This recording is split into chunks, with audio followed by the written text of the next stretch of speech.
Okay, guys, red out this week. Hopefully we can fill this place up. 1 o'clock kickoff. I know everybody likes to talk about what time kickoffs are. 1 o'clock should be about as perfect as a kickoff can be. So not sure if there's a better kickoff time than 1 o'clock. So 1 o'clock after Thanksgiving leads to nobody have anything to do other than go to the game. So I don't think there's much work on Fridays. I know there's no school on Friday. So I think Friday is available at 1 o'clock for everybody to come to see the longest rivalry game, trophy game in the country. No, it's gone back to 1899 when this thing started. So I got to think we can fill this place up and have a great crowd on Friday at 1 o'clock. A couple things from the game the other day. Didn't play very well. When it's all said and done, didn't play well enough to win the game.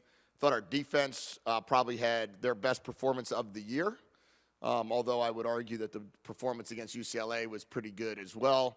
I think they've had 10 very good quarters of football in a row now. When you look at the last 2 quarters of Utah, the 4 quarters of UCLA, and the 4 quarters that they played. A couple scores here and there that we let up. A couple scores here and there we gave to them in regards to turnovers on offense. Some interesting things about the game. I would say that it was 176 yards by Dorian. Dorian's now got 1,014 yards. Jacob has 1,001 yards. So pretty cool to have 2 1,000-yard receivers on the same team with still another game to play, only in a 12-game season. T-Mac is over 700 yards. First time ever in Arizona that 3 guys are over 700 yards in the same season. Jaden is 5th right now, all time.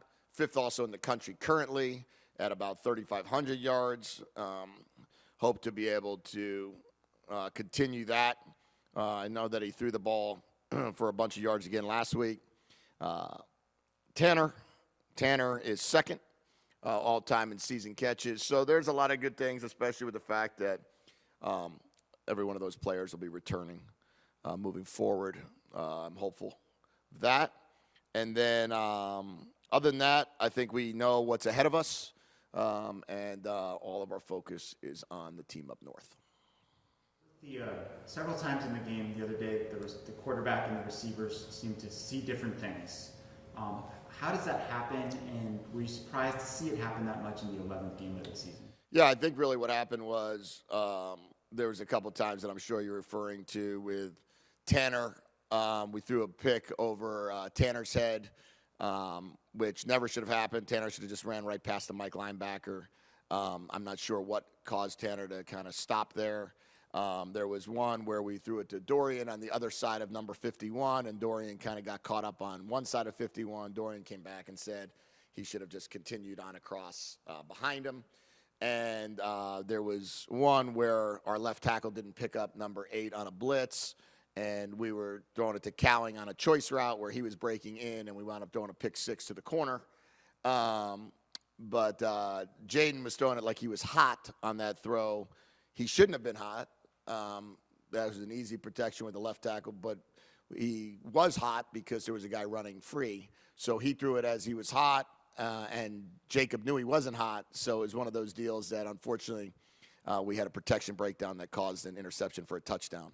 So I would say that 2 of our interceptions came from just us making mistakes that we haven't made all year that I can think of right off the top of my head. One interception came from a tip ball that he threw to Jonah where he probably could have just kept running at the end of the game. It was the 4th, at that point in time, just run and get us yards. And then I'd say that the Cowling one was a disappointing one. But all in all, we weren't good enough. We weren't in sync, and we need to be better. For as well as the defense played, you were missing a couple guys. No Dion, no Tank, no Shand, no Lane. Any explanation for where they were and if they were going to? Yeah, they just said medical reasons they were out for this game. We're waiting to find out where we are exactly medically, if they're cleared. We're hopeful that at least 2 of the 3 will be cleared. There are certain protocols that we have to go through before they get full clearance. We'll know better after we have a day of exertion and practice to get exactly a feel for where that's at. But assuming that everything goes according to plan, they would be certainly ready to roll. So obviously this game is important for everyone involved, but for the older guys who were part of the game a couple years ago, for them to win in Tucson, how important do you think this game is for them? Yeah, I think it's a huge game. I think it's a huge game for them. I think it's a huge game for our older guys that have been a part of this program for a while and haven't gotten the win. I think it's a big game for our young guys that they can help send off our older guys and take the momentum of winning this game into the offseason. I think it's a big game for our staff.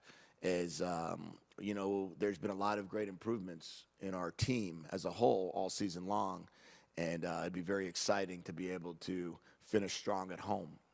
I think that all in all, with our team, they're continuing to improve, they're continuing to get better, but we're not necessarily exactly fully focused on 70-7. We're not focused on last year's score. We're focused on this year's score and what we can do to make sure it's goes in our favor.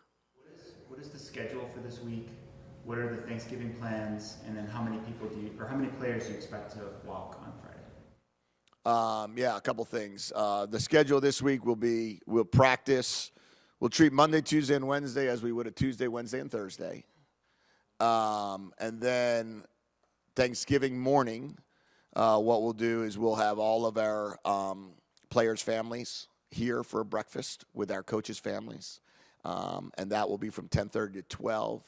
And then after that, we'll let the parents leave, and then we'll head out to have our normal Friday day, which would normally we do it in the morning, but we'll do it in the afternoon. We'll go from 12:30 probably till about 3:30, and then head to the team hotel. Stay together as a team the rest of the night on Thursday. And then Friday, obviously, with an early start, we'll just get rolling, play the game, and give the players Saturday and Sunday off before we're back together for a meeting on Monday. What was the next question? Oh, for walking for senior day. That'll be determined here probably over the course of the next 12 hours or so. I'm going to meet with all of the academic seniors, meaning guys that have been here for 4 years, and all of the seniors whose eligibility has run out. I believe there's only 6 of those guys that's eligibility has run out, so clearly they'll be walking. And then there's 14 or 15, we'll call it academic seniors, guys that have been here 4 years that will then make their decision on whether or not they want to walk. And then after that occurs, then they can make their decision, and we can make it as a team on whether or not they'll return. Jalen Harris walked last year. I don't know if you guys remember that, and then he returned.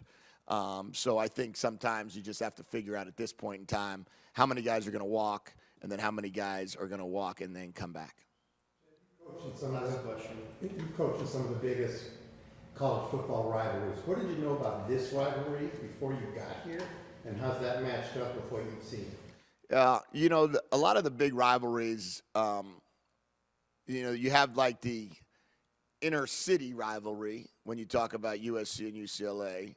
You have the within the state rivalry, Florida State, where I was at, Miami, Florida State, and then you have the neighboring state rivalry, which was Minnesota, Wisconsin for the Axe, and which was obviously Ohio State, Michigan. And then you have this one, which falls more under the within the state rivalry. 2 hours away is pretty close. You're almost at that. You're somewhere between LA traffic and within the city versus within the state.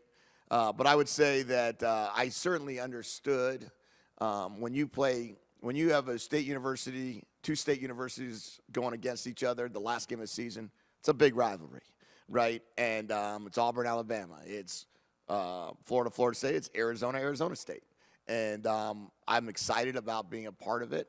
I know how important it is. I know I was hired after the game in 2020, so I understand the significance of this game. And I think it's one in which that our guys also recognize there's 29 players on our roster from the state of Arizona. And a lot of them are from that area.